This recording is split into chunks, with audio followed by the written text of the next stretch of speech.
सो केमती अच्छा पे भलरे अच्छा ना सेमती भल था स्वागत कर फेवरेट चैनल सुपर स्टडी को। तो पिला माने आपण जो ओडिया ऑनर्स पिला जे मेजर पेपर 1 आउ जे माइनर आकु रखिचंती माने जे इलेक्टिव भाबरे आकर पढुचंती मु तांकर कोर पेपर 1 रो यूनिट 3 जे टोटाली ऊपर कंप्लीट कर देछि। आज देखिबा कोर पेपर 1 रो यूनिट 4 जो थिरा हमें पढ़िबा मानक भाषा कोन एवं उपभाषा कोन। आपण गोटे जिंस मन रखि देथानु कि मानक भाषा को पिला माने मूल भाषा एवं मुख्य भाषा मध्य कहा जाय थे। मुख्य भाषा मध्य कहिथाउ आ ए जो उपभाषा रहिला ताकू हमें आंचलिक भाषा बोली कहिथाउ। आंचलिक भाषा बोली ताकू कहिथाउ बुझिला। देन एठी आसीबा मूलक भाषा जहा को हमें कोन ना मानक भाषा। मूल भाषा जहा मानक भाषा सेया ए जिनसटा भूली गले सब गड़बड़ हो देला कौन ना एकाधिक भाषार मूल उच्च भाषा को मूल भाषा कहुए। आमर जो एकाधिक भाषा अच्छी से जो मूल भाषाटा तार रहा मूलर उत्स को ताकू आम मूल भाषा बोली कहिथाउ। अर्थात एक निर्दिष्ट भूखंड में बसवास करुथिबा जनसमूह प्राथमिक स्तर में जो भाषा व्यवहृत करिथाए ताकू आम मूल भाषा कहिथाउ। फॉर एग्जांपल गोटे पिलाटा जन्म नेला ओडिशा रे से जो भाषा कहला ओडिया भाषा कहला से जेतेबेले बैंगलोर को जाई पाठ पढ़ापी जाऊ कि आउ कौन सी भाषा जाऊ तो सेठिकी सी गले ताकू जदि किए मूल भाषा कि तुम मुख्य भाषा कौन सी क्या ना नब ना ओडिया ना नब कारण तार माने भूखंड एटा कौन माने तार प्राथमिक स्तर भाषा जो आम ताकू कहि परिबा राइट। तापरे देखिबा तापरे एठी देला कि समयानुक्रमे ए जो गोष्ठीर जन जेतेबेले ए जो मूल भाषा रहिला से जो गोष्ठीर जनसंख्या वृद्धि घटिबारु सेही मूल भाषा बहु भागरे विभक्त होइतै। जेपरि कि गोटे इंडो यूरोपीय होछि गोटे मूल भाषा सेही भाषा परिकारु संस्कृत पाली प्राकृत अभभ्रंश भाषा आदि सृष्टि होइतै। ए जो इंडो यूरोपीय भाषा हैला गोटे भाषा परिवार गोटे मूल भाषा परिवार ताठार सृष्टि होइछि संस्कृत पाली देन अपभ्रंश प्राकृत भाषा यही सब भाषा सृष्टि होती। यही समस्त भाषा को आंचलिक भाषा ये जो पाली भाषा रहा अपभ्रंश भाषा रहा प्राकृतिक भाषा रहा ताहाकू आमे कौन की भाषा ना आंचलिक भाषा कही था कारण यहाँ इंडो यूरोपीय भाषार सृष्टि होइछि बुझेला। देन तापर देला कौन ना समस्त आंचलिक भाषार एकत्रीकरण हेउछि ओडिया भाषा। ये जो समस्त आंचलिक भाषा रहिला तार एकत्रीकरण हेउछि क्यों भाषा ना ओडिया भाषा। सेही परी खड़ी बोली वज्र बोली भोजपुरी मराठी प्रभृति भाषार सम्मिश्रण हिंदी भाषा सृष्टि होइछि। अन्य अर्थरे देन कौन देला अन्य अर्थरे कहिले बृहत साहित्य संरचना कौन ना बृहत साहित्य संरचना शिक्षा शासन संवाद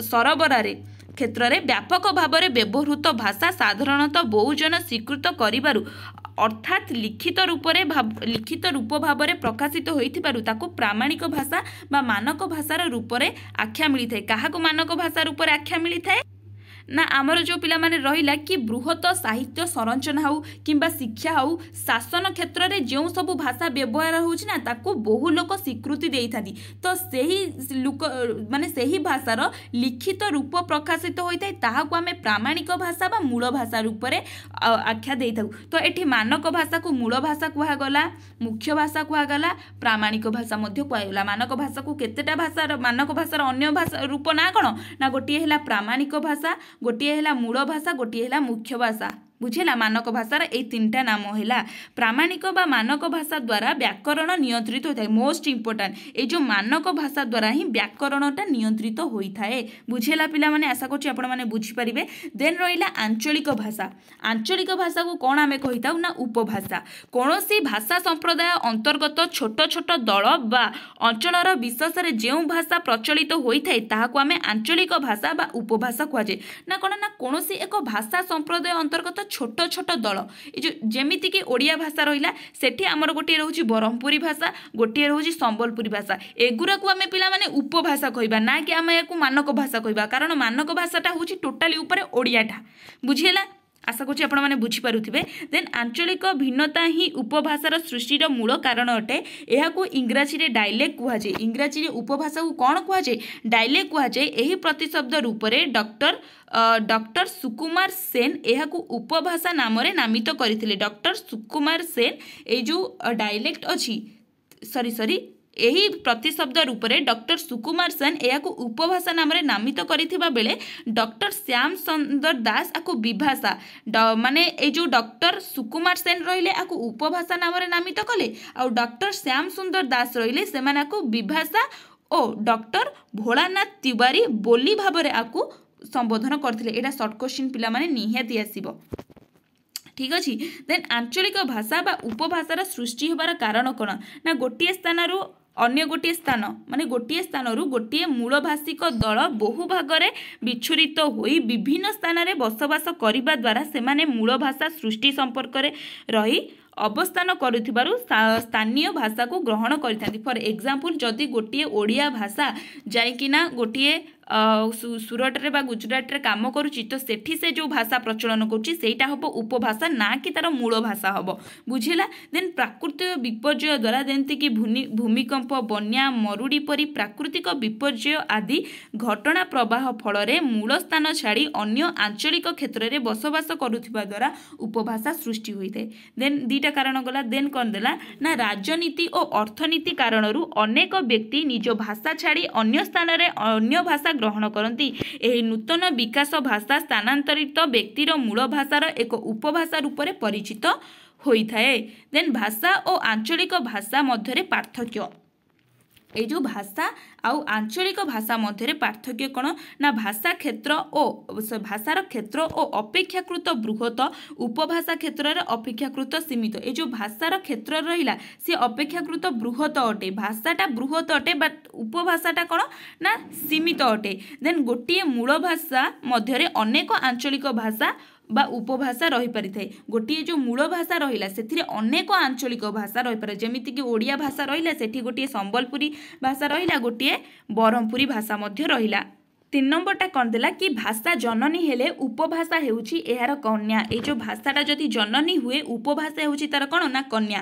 प्रामाणिक भाषा बा मूल भाषा माध्यम रे उपभाषा मानकर गुणसूत्र विषय रे सविशेष तथ्य मिली थाए। ए जो प्रामाणिक भाषा बा मुख्य भाषा होची से उपभाषा जोड़ी रहिला से उपभाषार सविशेष तथ्य कोठी मिली थाए ना प्रामाणिक भाषा बा मुख्य भाषा रे मिली थाए मानक भाषा रे मिली थाए।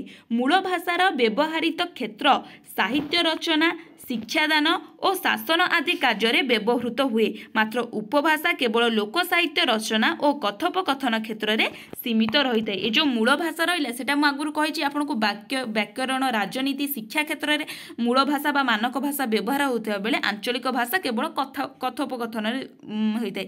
आम एग्जांपल नहीं जावा से संबलपुरी भाषा आम केवल ताकू कहू ना कौटी आम लिखुचे कि आमर जो ये ओडिया भाषा ये कौटी गोटे संबलपुरी भाषा अच्छी कि ना सेटा केवल कथोपकथन व्यवहार कराए। आंचलिक भाषा बा उपभाषार महत्व लाभ करिबार कारण कौन माने ये जो आंचलिक भाषा सेटा कौन पाई महत्व लाभ कला ना जदि कोनोसी जदि कोनोसी आंचलिक उपभाषा निजर भग्नी भाषा मानक ठारू संपूर्ण पृथक हो जाए बा विलोप परे निजर कोनोसी कारण जोगु बंची रुहे तेबे यह प्रामाणिक भाषार रूप नहीं जाए। माने से निज भाषा ठारू दूरे गला तथापि भी से जदि स्टे रोची से जदि तिष्टि पारुची ताहले ताकू प्रामाणिक भाषार आख्या दिया जिवो।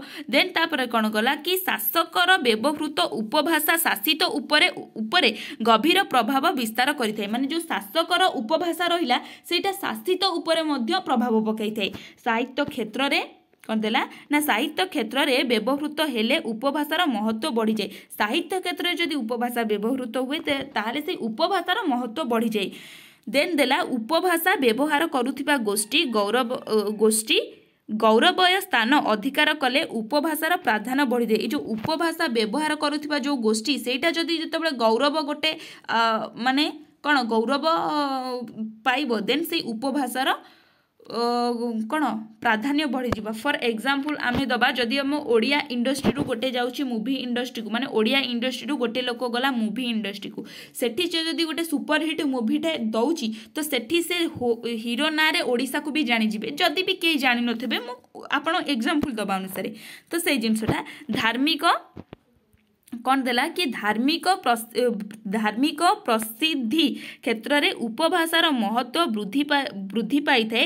यथा अयोध्यार भाषा अवधि और कृष्ण कृष्णतार्थी मथुरार भाषा हेउची ब्रज भाषा। आ कौन कौच कि धार्मिक क्षेत्र में मध्य उपभाषार महत्व बढ़ी जाए, गोटे धर्म क्षेत्र में मध्य उपभाषार एठी महत्व बढ़ी जाए। यथा अयोध्यार भाषा अवधि और कृष्णतीर्थ मथुरार भाषा हेउची ब्रज भाषा। एटा गोटे सी आपन को एग्जांपल देइछि, तो आपण मन इच्छा गोटे एग्जांपल दे पारिबो जदि आपण पाखे अछि, नहले सिंपली डेफिनेशनटा लिखिदेबे।